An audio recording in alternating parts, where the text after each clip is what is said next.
Insya Allah kita akan berkisah tentang Tolut dan Jalut. Pernah dengar? Tolut dan Jalut. Baik. Allah Subhanahu wa taala mengisahkan di dalam surat Al-Baqarah ayat 246. A'udzubillahi minasyaitonirrajim.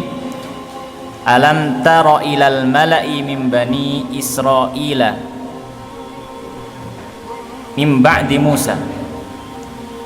Di situ artinya alam taro, tidakkah kamu tahu wahai Muhammad, ilal mala'i min bani Israil, dulu Bani Israel itu pernah mengadu kepada nabi mereka. Alam taro ilal mala'i min bani Israil min ba'di Musa. Dan kejadiannya ini setelah Nabi Musa. Kejadiannya setelah Nabi Musa. Tahu Bani Israel? Bani Israel itu adalah anak turunnya Nabi Yakub alaihissalam. Nabi Yakub punya anak, ya, punya anak 12. Nabi Yakub punya anak berapa? 12 dari 2 istri. Istri yang pertama punya anak 10. Istri yang kedua punya anak 2. Punya anak berapa? 2 yang kedua. Dari istri yang kedua, 2 anak tadi, yang pertama namanya Yusuf, yang kedua namanya Ibnu Yamin atau sering disebut Bunyamin. Dan yang 10 tadi, itu yang dicerita surat Yusuf, Yusuf dibuang sama saudaranya. Siapa yang buang? Yang 10 orang tadi. Dari 12 ini nanti muncul keturunan-keturunannya, itu namanya Bani Israel. Bani Israel sejak zaman Nabi Yakub, kemudian ada Nabi Yusuf, kemudian ada setelahnya dan setelahnya, itu pasti mereka ada nabinya. Pasti apa? Ada nabinya. Tidak pernah di dalam kampung Bani Israel kecuali pasti ada nabi mereka. Kecuali pasti apa? Ada nabinya. Dan kisahnya sampean sudah tahu ya. Ketika zamannya Nabi Musa, Bani Israel berada di mana? Di Mesir. Kemudian dari Mesir mereka lari diuber sapa? Fir'aun. Terus nyabrang Laut Merah. Kemudian ke Syam. Kemudian Bani Israel dan Nabi Musa ini hidup di mana? Di Syam. Singkat cerita, setelah Nabi Musa meninggal, diganti saudaranya namanya Nabi Harun. Kemudian ada Nabi Yusha namanya. Ya. Kemudian setelah itu terjadi peperangan terus. Jadi apa? Bani Israel itu perang. Nah, dalam satu masa Bani Israel ini pernah mengalami yang namanya tidak ada nabi. Padahal itu tidak pernah terjadi. Jadi biasanya Bani Israel ini ada rajanya, ada nabinya, mesti ngono. Di Bani Israel, ya, itu pasti apa? Ada raja, ada nabi. Nah, karena mereka itu banyak maksiat kepada Allah, ajarannya Nabi Musa ditinggalkan, kitab Taurat digonta-ganti, dirubah-rubah, melakukan kemaksiatan. Akhirnya mereka dihukum Allah. Dihukum Allah apa? Dihukum Allah mereka dihancurkan, dikalahkan oleh bangsa lain. Dihancurkan oleh bangsa lain. Bangsa itu biasa disebut dengan Amalikoh. Amalikoh itu pemimpinnya salah satunya namanya Jalut.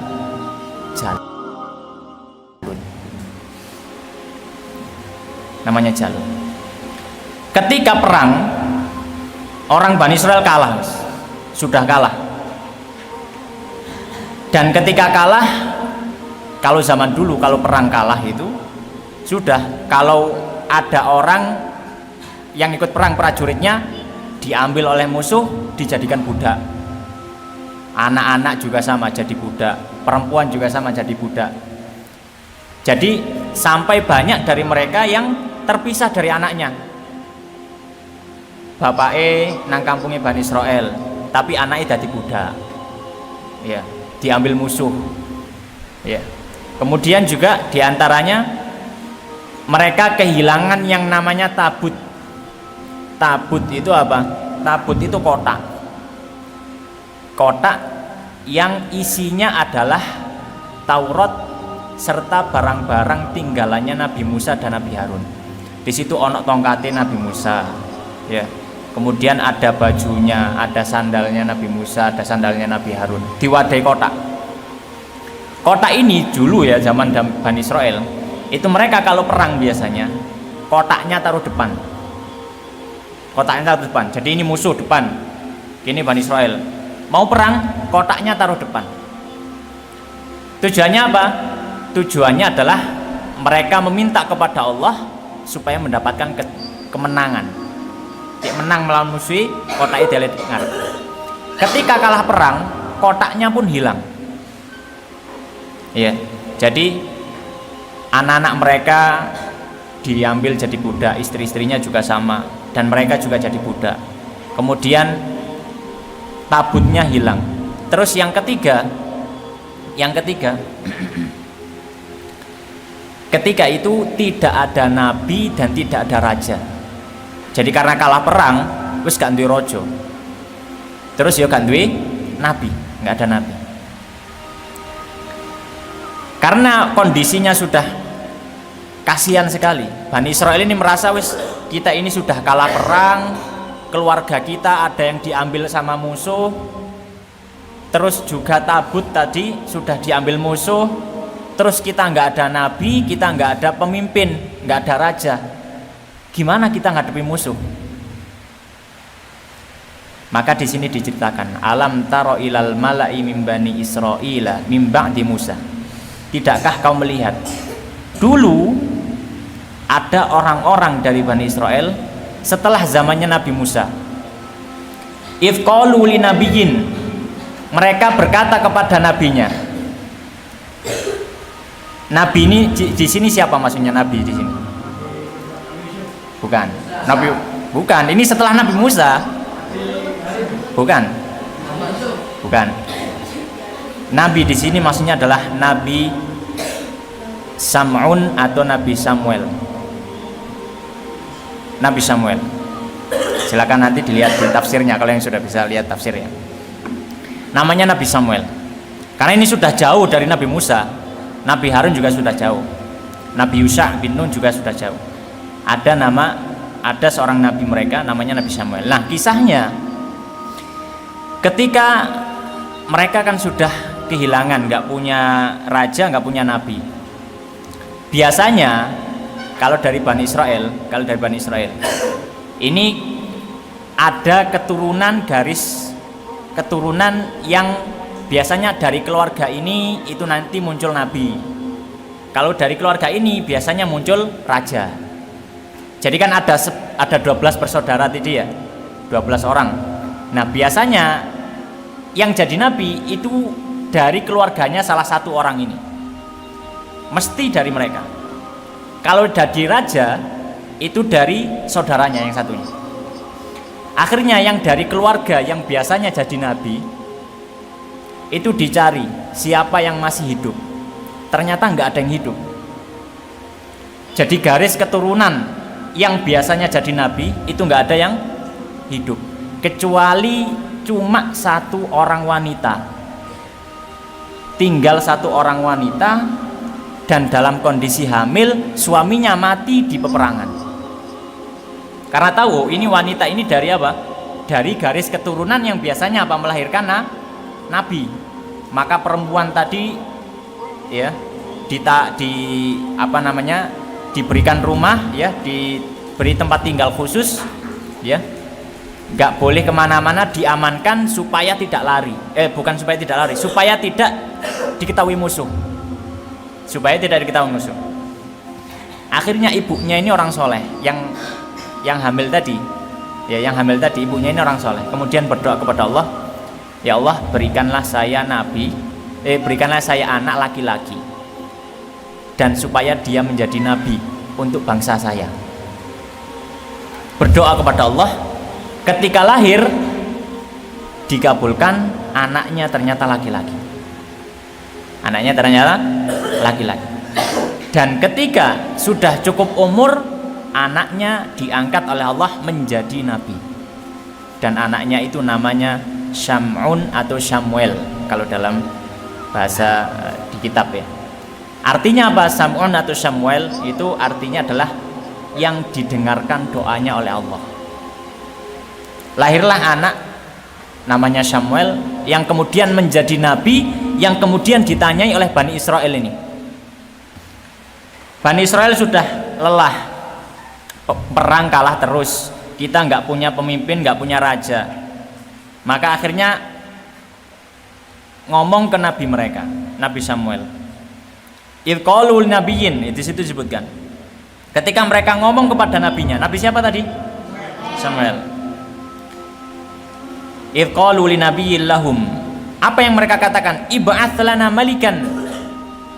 Ib'ats lana malikan. Tunjukkan kepada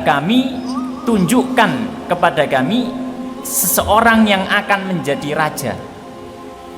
Soalnya yang pertama, kalau misalkan perang nggak ada rajanya, itu kan sama seperti perang nggak ada pemimpin. Itu ya perang nggak ada yang jadi apa istilahnya ya, kalau tentara nggak ada yang jadi mimpin perang, ya kalah meskipun ada nabinya, karena nggak tahu caranya perang yang benar kan gitu. Akhirnya mereka minta kepada nabinya, tolong berdoalah kepada Allah, tolong tunjukkan, pilih dari kita siapa yang jadi raja, supaya dia yang mimpin kita untuk perang, supaya kita menang, nggak kalah terus gitu. Nuqatil fi sabilillah, yang mana kita nanti akan perang bersama raja tersebut. Sudah Nabi Samuel mereka mengatakan, ya mereka ngomong, Nabi Samuel jenengan pilih pun sembarang, pokoknya sing iso dadi raja, mimpin peperangan. Kemudian apa kata Nabi Samuel? Qala, Nabi Samuel mengatakan, hal asaitum, apakah kalian in kutiba alaikum, jika sudah diwajibkan perang, sudah dipilihkan rojo ya, terus dipilih no rojo, kemudian dikongkon perang ambil Gusti Allah ya, apakah kalian jika sudah diwajibkan untuk perang, kutiba alaikumul qitalu alla tuqatilu, apakah kalian benar-benar mau perang? Nabi Samuel ini ragu ambil wong Bani Israel. Soalnya Bani Israel itu kadang cuma panas di awal, semangat, kemudian aras-arasan. Nah, semangat, kemudian apa? Males. Itu biasanya Bani Israel seperti itu. Bani Israel seperti itu. Ketika keluar, misalkan kisahnya sama Nabi Musa. Ketika Nabi Musa lari dari Fir'aun, kan lari ke Syam ya. Ngepukno tongkati Musa, Nabi Musa ngepukno tongkati nang segoro, kemudian lautan terbelah menjadi dua, kemudian lewat, lari, sudah selamat. Kemudian menuju mana? Menuju Baitul Maqdis. Ketika itu Baitul Maqdis dikuasai oleh orang lain. Baitul Maqdis dikuasai oleh bangsa lain. Kan kudu perang berarti. Ketika semangat Bani Israel, ayo sudah perang. Kemudian Yesus, ayo kita perang. Sudah dekat sama Baitul Maqdis, umatnya Nabi Musa mengatakan, Bani Israel, ya, yang menguasai Baitul Maqdis ternyata orangnya besar-besar, dan mereka itu disebut dengan bangsa Amalikoh. Amalikoh tadi, yang salah satunya nanti dipimpin oleh Jalut itu di zaman setelah Nabi Musa. Akhirnya apa? Bangsa Israel ketika di zaman Nabi Musa ini ya, akhirnya mereka nggak mau perang. Wes Musa, jenengan mawon sing perang dewe, kita tak longgo ngenteni. Ini jenengan menang, kalau tak temut mlebu. Kalau jenengan menang, kita akan masuk. Kalau jenengan kalah, kita tak balik saja. Itu contohnya. Makanya ketika Nabi Samuel diminta oleh Bani Israel, tolong pilih jadi raja siapa. Nabi Samuel ragu-ragu. Temenan, nek wis tak pilihno raja, kamu gelem perang temen. Maka mereka mengatakan, kemudian qalu wa malana alla nuqatila fi sabilillah. Ya, wahai Nabi Samuel, kenapa kita kok nggak mau perang? Mesti perang gitu.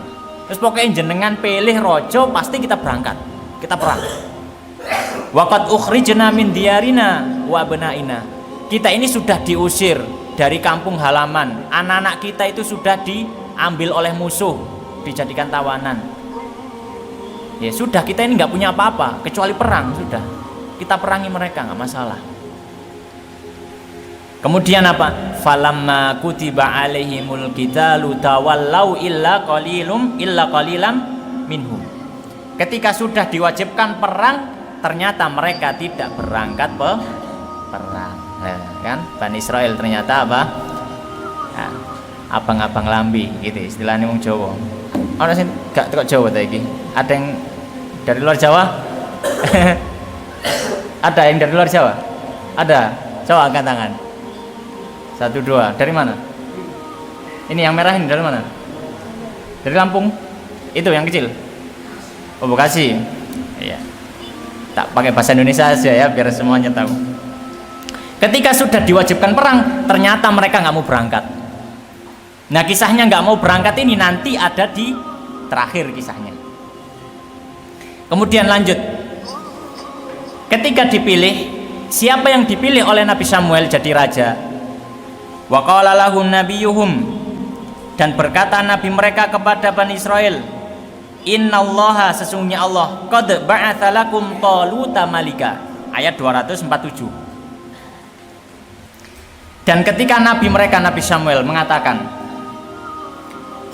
wahai Bani Israel, Allah sudah milih yang jadi raja sekarang itu adalah Talut. Siapa namanya? Talut. Talut pakai to ya, Talut. Qad ba'atsa lakum taluta malika. Sekarang ini yang dipilih oleh Allah jadi raja adalah Talut. Ya. Siapa Talut itu? Ya. Diperhatikan ono sing turu iku, sapa sing turu iku? Bukan. Talut yang dipilih jadi raja. Siapa Talut ini? Yang pertama, Talut itu bukan garis keturunan raja. Jadi siapa Talut? Orang biasa. Bapakne duduk rojo, mbahne duduk rojo, buyute duduk rojo. Kakek moyangnya itu bukan raja, tidak ada yang jadi raja. Yang pertama itu. Yang kedua, dia ini orang yang miskin. Orang yang apa? Miskin. Orang yang miskin. Ya. Karena pekerjaannya ada yang mengatakan dia seorang penggembala kambing. Ada yang mengatakan pekerjaannya Talut itu tukang nyamak kulit binatang. Tahu nyamak kulit binatang ya? Iya. Jadi kalau ngerti beduk ya, beduk itu kan dari kulit. Kulit itu supaya tidak bau, dihilangkan gajih-gajih, daging-daging, ya. Kemudian dikasih obat supaya awet, itu namanya sama. Nah, ini yang tukang bikin kulit seperti itu. Maka dia miskin. Ya, maka yang dipilih siapa? Talut. Talut ini bukan keturunan raja dan dia orang miskin. Terus apa yang dikatakan Bani Israel ketika tahu yang dipilih ternyata itu orang miskin? Kemudian lanjut, qalu anna yakunu lahul mulku alaina. Qalu, Bani Israel mengatakan, anna yakunu lahul mulku alaina. Gimana kok dia itu bisa jadi raja? Jadi mereka itu protes ke nabinya. Ya. Tidak ada seorang umat atau tidak ada sebuah umat yang berani protes nanggone nabine kecuali Bani Israel. Ya, tidak ada umat yang berani protes kepada nabi kecuali Bani Israel. Mereka protes nanggone Nabi Samuel. Nabi Samuel, ini kok jenengan pilih orang miskin dan dia bukan keturunan raja terus jadi raja. Makanya disebutkan wa nahnu ahaqqu bil mulki minhu. Sedangkan Nabi Samuel, kita ini lebih berhak. Kenapa kok harus pilih Tolut? Kenapa harus pilih Tolut? Kemudian mereka menyebutkan alasannya, walam yu'ta sa'atan minal mal. Padahal Tolut ini orang miskin, nggak punya apa-apa, kok dipilih jadi raja. Biasanya jadi raja apa orang kaya. Kemudian juga keturunan raja, kan nggak iso moro-moro dadi raja kan. Maka Nabi Samuel diprotes sama Bani Israel. Ya. Kok milih orang biasa, orang miskin lagi, kenapa jadi raja? Kemudian Nabi Samuel mengatakan apa? Qala, lanjut, innallaha astafahu alaikum. Yang milih itu, kata Nabi Samuel, yang milih itu bukan saya. Siapa yang milih? Allah subhanahu wa ta'ala. Jadi yang milih Tolut jadi raja itu bukan Nabi Samuel. Yang milih itu siapa? Allah. Jadi langsung dipilih Allah subhanahu wa ta'ala. Wazadahu bastatan fil ilmi wal jism. Kemudian ya ini penjelasannya, kenapa kok Tolut ini dipilih jadi raja meskipun dia orang miskin, meskipun bukan keturunan raja, tapi dia punya dua keistimewaan. Keistimewaan yang pertama, tubuhnya gagah dan kuat. Kan gak pantas nih dadi rojo misalkan kuru gitu ya, kemudian kurus sekali, kemudian kalau jalan pelan-pelan sakit-sakitan, kan gak pantas ya jadi raja. Nah, Tolut ini orangnya gagah besar, ya, gagah besar dan kuat. Itu alasan yang pertama. Alasan yang kedua, Tolut ini pinter perang, ngatur strategi, ya, ngatur strategi. Nah kan percuma kalau misalkan perang milih orang kaya, ternyata orang kaya tadi tidak bisa perang. Misalkan megang pedang saja nggak bisa, kan nggak bisa perang. Makanya dipilih Allah siapa? Tolut. Wallahu yu'ti mulkahu man yasha. Dan Allah itu memberikan kekuasaan kepada yang Allah kehendaki. Jadi Allah itu nggak boleh diprotes. Allah itu milih ini jadi raja, ya sudah, biarkan jadi raja. Wallahu wasi'un alim. Dan Allah maha luas lagi maha mengetahui. Kemudian ayat berikutnya, ayat 238. Ini ada peristiwa yang menakjubkan, peristiwa yang di luar kebiasaan. Wa qala lahum nabiyuhum. Ya, kemudian sebelum itu ya diprotes lagi. Nabi Samuel apa diprotes? Diprotes lagi. Ya sudah, kalau misalkan Allah yang memang milih Tolut jadi raja, Nabi Samuel, tolong buktikan apa buktinya Allah yang milih. Ya, ini kan berani sekali ya Bani Israel, berani nang Nabi ini. Nabi ini diprotes terus. Ya. Ketika ditanya, wis Nabi Samuel, kalau misalkan Allah yang milih, mana buktinya? Maka didatangkan bukti yang luar biasa. Wa qala lahum nabiyuhum, dan nabi mereka yaitu Nabi Samuel mengatakan kepada Bani Israel, inna ayata mulkihi, tanda kalau dia itu dipilih Allah jadi raja, Tolut itu dipilih Allah jadi raja adalah an ya'tiyakumut tabutu, akan datang kepada kalian tabut. Nah, tabut tadi apa? Masih ingat tabut tadi ya? Biasanya kalau perang ditaruh mana? Taruh depan. Nih perang biasanya Bani Israel tabutnya taruh depan. Tabut artinya apa? Kotak, wadah. Nah kan ketika kalah perang wadahnya diambil musuh. Nabi Samuel mengatakan tandanya kalau Tolut ini dipilih Allah jadi raja, nanti kotak itu, kotak yang sekarang ada di musuh itu nanti datang sendiri ke sini. Nah, ya, itu tandanya. Fihi sakinatun mir rabbikum. Tanda, dan di dalam tabut tadi ada rasa ketenangan. Jadi makanya ketika perang biasanya tabutnya taruh depan.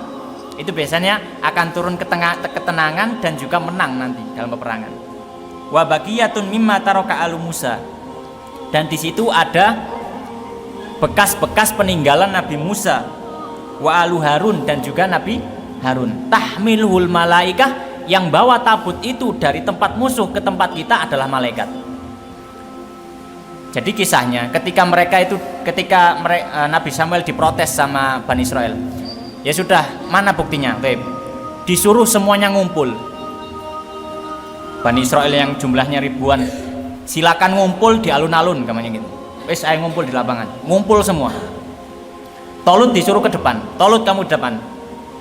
Ya, Tolut kemudian ke depan. Tanda Tolut jadi raja, nanti ada malaikat yang datang bawa tabut, naruh di depan Tolut. Maka Nabi Samuel pun berdoa kepada Allah. Kemudian tabutnya terbang dari tempatnya musuh, dibawa oleh malaikat. Jadi malaikatnya terbang, ditaruh di depannya Tolut. Ditaruh di depannya Tolut. Kemudian ketika dibuka, oh iya benar, ini memang tabut, ini memang kotaknya. Dibuka, oh iki tongkatnya Nabi Musa, iki bajunya Nabi Musa dan sebagainya. Nah, baru mereka percaya, oh ya sudah, berarti tandanya itu. Tapi memang dasar Bani Israel itu orang yang tabiatnya itu suka mengingkari janji, ya, dan juga kalau orang Jawa itu abang-abang lambe gitu ya, ngomongnya semangat tapi ternyata nggak mau melakukan. Ketika sudah diberi tanda seperti itu, dan Bani Israel itu adalah orang-orang yang paling sering mendapatkan mukjizat Nabi mereka yang di luar akal. Contohnya apa? Laut terbelah, tongkat jadi ular. Apalagi contohnya mukjizat nabi-nabinya Bani Israel apa? Mukjizat Nabi Musa apalagi? Tangannya apa? Ketika dimasukkan ke ketiak kemudian keluar apa? Cahaya. Ketika di Bukit Tur mereka mengikat perjanjian dengan Allah, gunung itu diangkat. Itu bukan diangkat beneran. Jadi gunungnya terbang di atas mereka. Gunungnya diangkat. Dan yang paling terkenal ini dan sering terjadi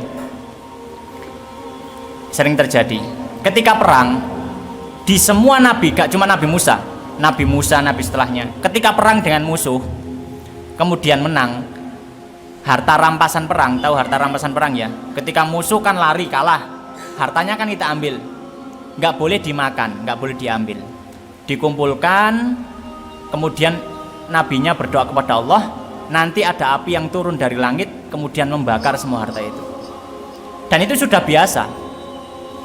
Jadi orang Bani Israel itu adalah orang-orang yang sudah biasa melihat keanehan-keanehan. Hal-hal yang aneh itu sudah sering. Kayak kisahnya dengan Nabi Musa. Di Quran juga ada kan, Nabi Musa mandi, naruh bajunya di batu. Kemudian orang-orang Bani Israel itu ngomong, Musa itu kalau mandi nggak mau bersama kita, mandinya mesti sendiri, nggak mau mandi bersama kita. Soalnya apa? Soalnya tubuhnya itu ada penyakitnya, makanya dia malu. Akhirnya apa? Nabi Musa pas mandi, bajunya ditaruh batunya lari. Batunya apa? Batunya ada di dalam Al-Quran. Ada dalam Al-Quran. Baju yang ada di atas batunya lari dan berhenti tepat di depan Bani Israel yang sedang ngomongkan Nabi Musa. Dan Nabi Musa dalam kondisi tidak pakai baju dan kelihatan ternyata tubuhnya Nabi Musa itu bagus, nggak ada penyakitnya, nggak ada cacatnya. Kan banyak hal-hal yang aneh. Misalkan Nabi Musa dengan Khidir, ya kan sudah masyhur ya, Nabi Musa dengan Khidir ya. Nah, ini salah satu hal yang aneh yang terjadi di Bani Israel. Dibawa terbang, kemudian tabutnya ditaruh di depan Tolut. Inna fi dzalika laayatan lakum in kuntum mu'min. Sudah, ini tandanya, kata Nabi Samuel. Ini adalah tandanya bahwasanya Tolut itu adalah raja yang dipilih oleh Allah Subhanahu wa taala. Baik. Akhirnya Bani Israel terima, ya wis, berarti Tolut ini raja. Ya, masuklah mulai mengatur strategi, ayo kita perangi. Kalau kita perang musuh orang-orang Amalikoh. Orang Amalikoh itu adalah orang-orang atau bangsa yang dulu menghuni Jazirah Arab, Yaman, Irak, Iran. Jadi mereka menguasai itu. Dan terkenal orang-orang Amalikoh ini tubuhnya besar-besar. Tubuhnya besar-besar. Berbeda dengan tubuh manusia normal, bisa dibilang seperti raksasa. Besar-besar orangnya. Ya. Dan mereka kuat-kuat, orang Amalikoh. Salah satunya adalah Jalut ini. Jalut itu jadi orangnya besar dan dia pemimpin perang. Maka akhirnya Talut pun berangkat ngatur milih mana orang-orang yang bisa diajak perang dari Bani Israel. Maka dipilihlah ada sekitar 81 atau 87 ribu Bani Israel, bawa pasukan 80 ribu. Ya, yang mimpin siapa? Raja Talut tadi. Kemudian Raja Talut ini bikin ujian, dicoba, yang ada di dalam ayat 249 surat Al-Baqarah lanjutannya. Falamma fasala Talutu bil junudi. Ya. Ketika Raja Talut sudah ngatur pasukan, kemudian berangkat, qala, maka Talut mengatakan kepada pasukannya yang 80 ribu tadi, innallaha mubtalikum binahar. Sekarang pasukan, kalian diuji Allah, nanti di tengah jalan ada sungai. Nanti di tengah jalan kita ketemu apa? Sungai. Sungainya dikatakan itu para ahli tafsir terletak antara Urdun dengan Palestina. Ya, jadi mereka itu menuju musuhnya. Maka diuji sama Talut. Faman syariba minhu fa innahu minni, faman syariba minhu falaisa minni, wa man lam yat'amhu fa innahu minni. Raja Talut mengatakan apa? Kepada prajuritnya dikatakan apa? Nanti kalau ketemu sungai, siapa yang minum maka mereka nggak boleh ikut perang. Yang minum dari sungai nggak boleh apa? Berperang.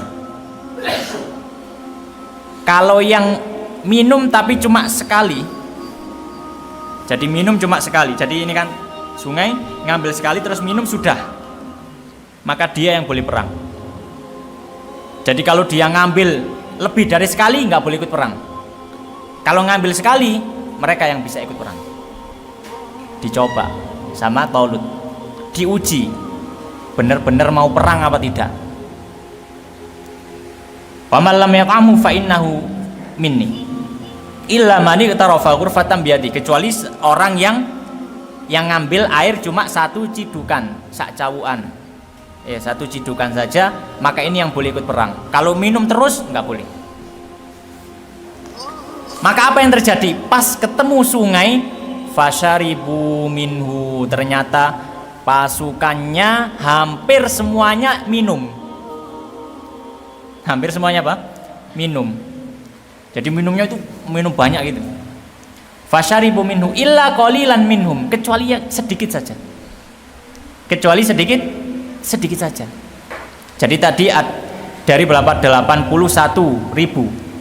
Ya, 81 ribu. Dikatakan dalam tafsir yang tidak minum kecuali cuma satu kali, itu jumlahnya ya tinggal 1.700 orang saja. 1.700 orang. Jadi kan jauh jaraknya. Ini 80 ribu lebih. Ternyata semuanya minum. Dan diceritakan ya, dikisahkan itu ya, dikisahkan dalam satu riwayat, ketika mereka minum lebih dari satu kali, mereka itu nggak merasa selesai. Jadi merasa masih pingin minum terus. Jadi akhirnya mereka nggak berangkat. Jadi minum terus, minum sekali, dua kali minum terus, ya. Tapi yang minum sekali, maka merasa apa? Sudah kenyang dan merasa tidak haus lagi. Maka dari 81 tinggal 1.700. Illa qalilan minhum, cuma sedikit sekali. Berangkat 1.700. Ya. Kemudian ada cobaan lagi, bukan sampai situ. Bukan berhenti cuma sampai cobaan sungai tadi, ternyata ada cobaan lagi. Falamma jawazahu huwa walladzina amanu ma'ahu. Ketika sudah, awalnya Raja Tolut bawa pasukan 81, kemudian gugur, yang ikut cuma 1.700. Ya, sudah lewat sungai. Kemudian ketika ketemu dengan musuh, mereka melihat jumlahnya tidak sepadan, musuhnya banyak dan mereka tubuhnya besar. Karena itu tadi bangsa Amaliko itu terkenal dengan bangsa raksasa, besar-besar tubuhnya. Maka akhirnya mereka, sebagian yang 1.700 tadi ngomong, qalu la taqata lanal yauma bijalut wa junudihi. Raja Tolut, sepertinya kita nggak jadi perang. Orang musuhnya kayak gitu banyak, ya. Musuhnya banyak gitu ya. Ya kita nggak jadi perang wis, kita balik pulang saja. Aneh minta pulang. 1.700 tadi minta pulang. Ya masa rajanya berangkat sendiri, ya kan nggak mungkin, harus ada pasukan. Akhirnya yang minta pulang disuruh pulang. Ya wis, siapa yang nggak mau perang? Sudah, silakan balik pulang. Ternyata balik pulang hampir semuanya. Tersisa berapa orang? Tersisa 314 atau 313. Jumlah yang sama ketika Rasulullah perang Badar musuh orang Mekah. Jumlahnya pasukannya Nabi sekitar 300, ya 13 atau 14. Ya makanya ketika di perang Badar itu, ya para sahabat ngomong, jumlah kami ketika di perang Badar, tahu perang Badar nggak? Ya tahu ya, tahu ceritanya ya. Yang mimpin orang kafir siapa ketika perang Badar? Ada yang tahu? Abu siapa? Abu Jahal ya. Perang Badar itu yang mimpin orang kafirnya Abu Jahal. Orang kafir berapa jumlahnya, ada yang tahu? 1.000. Musuh berapa orang muslim? 300, ya 312 atau 300, ya nggak sampai 320 pokoknya. Jadi satu orang berarti ngadepi berapa? 3 orang. Satu orang kudu harus mengalahkan 3 orang. Ya kan, kalau 1.000 dibagi 300 kan sekitar 3 orang. Jadi 3 kali lipat, ya 3 kali lipat musuhnya. Maka semuanya dari 1.700 pasukannya Tolut tadi, semuanya pulang tinggal 300, ya 300 sekian, tinggal sedikit sekali. Musuhnya banyak ribuan, dan tubuh mereka besar-besar. Makanya disebutkan qalal ladzina yadhunnuna annahum mulaqullah. Yang 300 sekian tadi yang ikut perang sampai akhir, mereka kemudian mengatakan, ya mereka adalah orang-orang yang yakin bahwasanya mereka pasti menemui Allah. Kita nggak perang sekarang atau nggak mati sekarang, tapi kita pasti akan mati. Ya lebih baik kita mati sekarang saja, sudah nggak apa-apa. Mati di medan jihad, pahalanya besar, masuk surga jelas, dijamin, ya diampuni dosanya. Ya kalau pulang ya meskipun nggak mati sekarang ya pasti nanti juga mati. Ya sudah, kita berangkat saja. Wong ini juga ada nabi, ada raja. Kemudian mereka mengatakan, kam min fi'atin qalilatin ghalabat fi'atan katsiratan biidznillah. Sudah berapa banyak cerita pasukan yang sedikit bisa mengalahkan pasukan yang banyak. Dan ini sudah sunnatullah. Dan apa? Sudah menjadi sunnatullah. Jadi kemenangan itu bukan karena jumlah.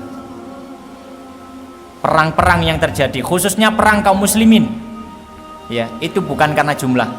Perang Badar kaum muslimin kalah jumlah, ya. Perang Khandaq, tahu perang Khandaq?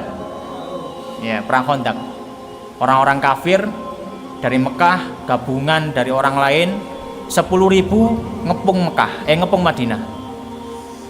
Itu berapa orang cuma di Madinah? Sedikit, kalah jumlah. Perang Khandaq menang, ya. Perang Tabuk juga sama, menang, ya. Kemudian setelah itu zaman sahabat, Ya, zaman sahabat. Di zamannya Umar bin Khattab misalkan. Perang Qadisiyah melawan orang-orang Persia, ya. Kemudian perang melawan Mesir, ya. Dan seterusnya. Jumlah kaum muslimin mesti lebih sedikit. Tapi yang menentukan apa? Yang menentukan adalah apa? Yang menentukan kemenangan adalah ketakwaan kepada Allah Subhanahu wa taala. Yang menentukan kemenangan adalah ketakwaan kepada Allah Subhanahu wa taala. Takwa dan patuh kepada Nabi, pada Rasul dan Allah. Kalau nggak patuh meskipun jumlahnya banyak, kalah. Tahu perang Uhud? Tahu perang Uhud ya? Perang Uhud itu setelah perang apa? Badar. Perang Uhud kaum muslimin menang atau kalah? Kalah. Hah? Siapa yang ngomong menang? Gak kalah ya. Salah satu alasannya kenapa kok kalah? Iya, karena siapa yang tidak menuruti perintah Rasulullah? Yang di atas gunung. Nabi sudah ngomong, ini sampean sniper ya gitu ya. Kalau sekarang sniper, kalau dulu panah ya. Sniper ojo mudun. Jangan turun. Meskipun kita menang jangan turun. Disuruh Nabi gitu. Oh ya. Ketika sudah perang, kaum muslimin terlihat menang, orang kafir sudah lari, sudah mulai mundur. Kaum muslimin sudah mulai nyerang, maju terus. Ada barang-barang yang ditinggalkan orang kafir. Orang yang di atas gunung tadi disuruh Nabi berdiam di situ, nggak boleh turun. Akhirnya turun. Ya, Pak, nggak nuruti perintah Rasul. Ketika turun, tahu ternyata Khalid bin Walid. Tahu Khalid bin Walid ya? Ketika itu masih musyrik, masih belum masuk Islam. Khalid bin Walid tahu loh, itu ada celah di situ. Oh, berarti yang nyerang panah dari sana. Khalid lari lewat belakang, nyergap yang berada di gunung tadi, nyerang kaum muslimin dari belakang. Sudah kaget, kocar-kacir kalah. Khalid bin Walid. Iya, yang mampu mengalahkan pasukan Rasulullah. Makanya Khalid bin Walid itu dijuluki satu-satunya panglima perang yang tidak pernah kalah perang selama hidupnya adalah Khalid bin Walid. Ketika dia jadi orang kafir atau ketika dia jadi orang muslim, kalau perang nggak pernah kalah, mesti menang. Itu Khalid bin Walid. Nah, kembali ke ceritanya Talut. Akhirnya terjadilah peperangan dan dikisahkan Nabi Samuel ini kan ikut perang juga ya tadi ya. Nabi Samuel ikut perang. Nabi Samuel mengatakan dari pasukan 300 sekian ini nanti ada orang yang akan bisa mengalahkan Jalut. Jalut itu yang mimpin, panglima perangnya. Orang itu adalah orang yang ketika pakai baju perang saya itu pas. Jadi Nabi Samuel itu punya baju perang, ya, tahu baju perang ya? Ada baju perang, tapi masih belum terbuat dari besi. Masih belum terbuat dari apa? Besi. Soalnya yang pertama kali buat baju perang dari besi itu Nabi siapa? Nabi Daud. Wa alannal lahul hadid, kata Allah. Dan besi kami lunakan untuk Daud. Akhirnya Daud itu Nabi Daud yang bisa bikin baju perang dari besi. Sebelum itu baju perang ya biasa dari kulit hewan dan sebagainya. Nah, ini punya baju perang. Nabi Samuel mengatakan baju perang saya ini ya nanti akan dipakai oleh siapa yang pas pakai baju saya, maka silakan ambil baju saya. Dan yang ambil baju saya nanti silakan musuh Jalut. Akhirnya dicoba semua. 300 pasukan itu nggak ada yang pas, nggak ada yang cocok. Ada yang kekicilan bajunya, ada yang kebesaran. Kemudian ada anak muda, ada anak pemuda ya paling mas-mas itu ya. Kemudian dia itu kerjaannya apa? Menggembala kambing, angon wedus ya, punya kambing ya, dia gembalakan. Kalau ada orang beli dijual, kalau nggak ada orang beli dimakan sendiri gitu. Anak muda itu namanya Daud. Anak muda ini apa namanya? Daud. Maka kata Nabi Samuel, kamu yang nanti musuh Jalut. Maka sudah menjadi takdir Allah, Ketika belum mulai perang, Jalut maju, musuh tadi ya, Jalut itu panglima perangnya maju. Dia mengatakan man yubaris. Jadi kalau tradisinya perang zaman dulu, tradisi perang zaman dulu, sebelum perang itu ada duel. Ada duel. 1 lawan 1. Pemanasan. Jalut maju, musuhnya maju. Sudah dari kalian siapa yang maju? Ya, mana pemimpin kalian? Ayo maju sini, duel 1 lawan 1. Ditantang sama Jalut. Maka Tolut itu pemimpinnya, tapi yang maju Daud. Yang maju siapa? Daud. Daud itu tubuhnya biasa dan dia masih muda, maka diremehkan oleh Jalut. Ya, apa nggak ada yang lebih tua gitu? Atau yang lebih bagus lah tubuhnya yang lebih besar? Kok ada anak muda gini kok suruh maju musuh saya? Gitu. Katanya Jalut. Ya, sama ketika di perang Badar. Perang Badar itu sebelum terjadi perang, sesepuh orang-orang Quraisy itu maju 3 orang. Kemudian nantang, ayo siapa yang maju, kita duel dulu sebelum perang. Maka yang maju orang-orang Madinah. Maka nggak mau mereka, jangan orang Madinah, kami mau saudara-saudara kita sendiri. Maka yang maju Hamzah, kemudian Ali, dan juga ada satu sahabat yang lain dari orang Mekah. Akhirnya yang duel pun kalah. Nah ini yang maju Nabi Daud. Ya belum jadi nabi, itu masih anak muda biasa. Akhirnya Daud maju, dan dikisahkan Daud yang masih muda ini, dia itu pandai bukan ketapel ya, pandai menggunakan alat mirip ketapel tapi bukan ketapel. Pernah lihat ya anak-anak kecil yang di Palestina yang ngelempari batu tank? Itu kan ada yang pakai tangan biasa, ada yang pakai kain diputer gini, kemudian dilemparkan gini, terus batunya lari kena tank. Nah Daud itu pinter pakai itu, jadi dia punya kayak kain gitu, kemudian batunya ditaruh di kain agak panjang gini, kemudian diputer, ya kemudian diputer. Dalam riwayat disebutkan ketika berangkat perang itu, pas Daud jalan, tiba-tiba ada yang manggil, dicari mana nggak ada orang, dipanggil lagi, ya dipanggil lagi, dicari-cari, ternyata sumber suaranya dari satu buah batu. Ada batu ngomong, kemudian dia ngomong, bawa saya, nanti gunakan saya pas musuh Jalut. Batunya ngomong gitu.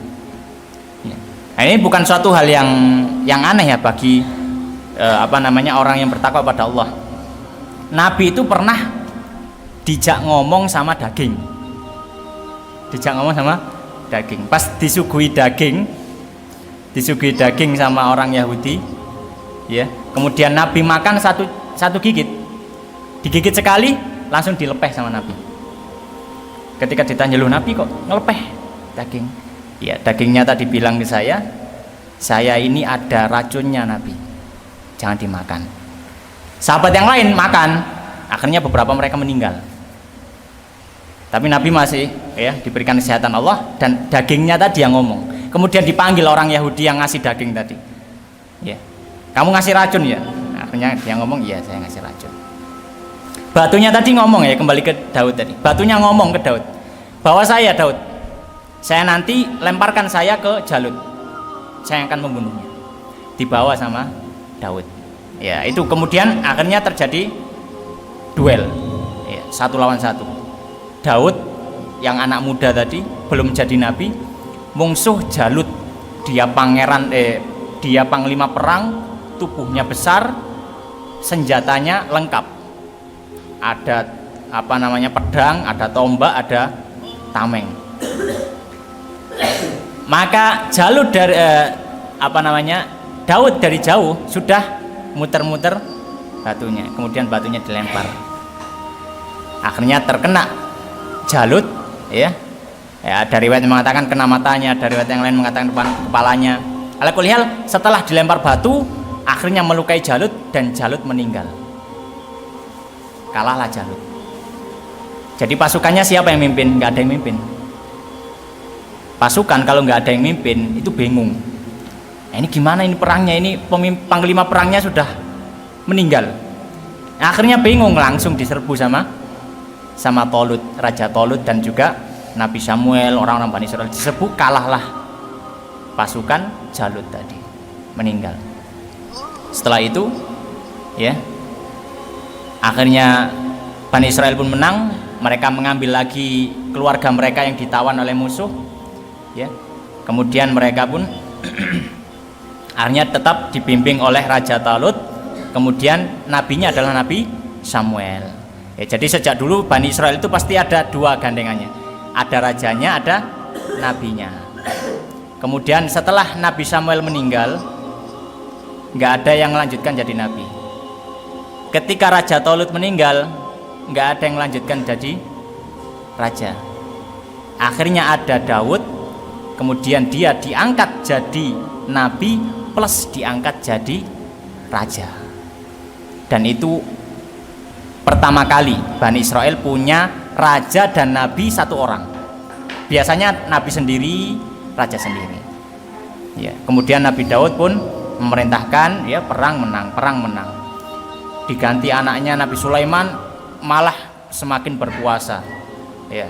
Nabi Sulaiman pasukannya bukan cuma manusia ya, pasukannya jin ya. Kemudian apa, hewan-hewan pun bisa berbicara dengan Nabi Sulaiman. Pasukannya itu hewan, jin, manusia. Kalau perang ya, kalau berangkat kemana naik angin ya, gak kayak alat ya, mirip Aladin ya, numpak sajadah mobil itu. Tapi ya pokoknya naik angin ya, anginnya membawa Nabi Sulaiman. Dikisahkan Nabi Sulaiman itu ya, mungkin kita bertanya, loh kok kenapa ya, kok jin setan kok tunduk ke Nabi Sulaiman, kenapa kok nggak lari saja? Pernah mikir gitu nggak? Pernah mikir gitu? Kan Nabi Sulaiman itu kan pasukannya siapa? Setan kan ya. Nah kenapa kok setannya nggak lari saja? Nggak lari saja. Dalam riwayat disebutkan, setan itu kalau tidak patuh atau melarikan diri dari Nabi Sulaiman, mereka akan mati terbakar. Makanya ketika selama Nabi Sulaiman hidup, mereka itu jadi budaknya Nabi Sulaiman.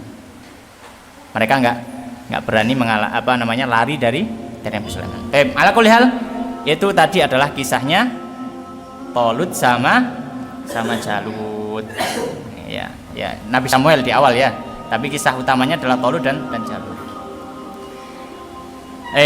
Insya Allah kalau ada kesempatan lagi kita akan cerita lagi ya. Biar nggak terlalu materinya nggak terlalu berat ya, kisah-kisah saja. Sebelum ditutup, silakan disebutkan pelajaran yang bisa diambil dari kisah ini. Ya. Satu, membangkang. Siapa yang membangkang? Bani Israel. Yang pelajaran pertama yang disebutkan oleh siapa namanya? Andika, yang disebutkan oleh Andika tadi. Pelajaran pertama adalah pembangkangan Bani Israel terhadap Nabi, dan itu yang menyebabkan murka Allah. Makanya Bani Israel itu disebut al-maghdub alaihim, yang dimurkai Allah. Soalnya apa? Mereka itu paling seneng ngeyel sama Nabi. Nabi ini ngomong A, diprotes, lu napa kok A anak Kanjeng Nabi, kok gak B ae, kok gak C ae, kan protes. Beda dengan para sahabat, ketika Nabi mengatakan sudah lakukan ini, sudah mereka kerjakan, sami'na wa ata'na. Tapi kalau Bani Israel ya, mereka mengatakan apa ketika disuruh nabinya? Sami'na wa asaina. Nggih, kita dengar tapi nggak kita jalankan. Itu Bani Israel. Beda dengan umat Kanjeng Nabi Shallallahu Alaihi Wasallam. Diperintah Nabi dilakoni, dilarang Nabi ojo dilakoni. Ya. Pelajarannya salah satunya. Ada yang terakhir apa? Satu pelajaran lagi yang bisa diambil dari kisah ini. Siapa yang bisa? Karena ketika ada kisah di dalam Al-Quran itu pasti ada pelajarannya. Pasti ada apa? Pelajarannya. Ya. Apa? Ada yang bisa? Ada yang tahu misalkan apa? Pelajaran yang bisa diambil? Ya, tidak menuruti perintah Nabi. Ya mirip ya dengan masnya tadi, pembangkangan. Ya, yang lain. Tidak menuruti perintah Nabi berarti kan bangkang ya, gak manut. Apa pelajaran yang bisa diambil? Soalnya kisah dalam Al-Quran itu pasti ada pelajarannya. Ya. Pelajaran bisa diambil yang sebelum kita tutup. Ya, pelajaran yang kedua dan terakhir yang bisa kita ambil adalah bahwasanya kemenangan melawan orang kafir itu tidak ditentukan dengan jumlah. Tidak ditentukan dengan apa? Jumlah. Masih wonge akeh tapi nek gak gelem taat nang Gusti Allah ya tetep kalah. Jadi bukan hitungan jumlah. Hitungan jumlah. Ya. Bahkan ketika orang itu merasa dia jumlahnya banyak, bisa jadi dia kalah. Contohnya perang Hunain. Perang Hunain itu setelah Fatu Mekah, Nabi melawan bangsa Arab yang lain. Itu ketika Fatu Mekah kan orang Islam banyak ya. Di awal-awal perang kalah. Karena apa? Orang Muslim orang Muslim, para sahabat itu merasa kita tidak akan mungkin kalah. Kita jumlahnya lebih banyak kok. Musuh orang-orang kafir nggak mungkin kalah, kita pasti menang. Sudah pede di awal, merasa sombong. Sombong kan nggak taat kepada Allah. Allah merintahkan jangan sombong. Ya. Ya. Maka ketika mereka mulai sombong, yakin dan percaya dengan kemampuan mereka sendiri, maka diberikan pelajaran. Mereka pun akhirnya kalah di awal. Ya, kalah di awal, tapi setelah itu Allah berikan kemenangan. Jadi itu pelajaran yang bisa kita ambil dari kisah Talut dan juga Jalut ini. Demikian yang bisa kita sampaikan pada kesempatan sore ini. Semoga memberikan manfaat. Ya, nggak ada yang perlu ditulis ya, cuma didengarkan saja ya, supaya bisa dikisahkan kembali. Kita tutup dengan doa khairatul majelis. Subhanakallahumma wa bihamdika asyhadu an la ilaha illa anta astaghfiruka wa atubu ilaik. Wa akhiru da'wana alhamdulillahirabbil alamin. Assalamualaikum warahmatullahi wabarakatuh.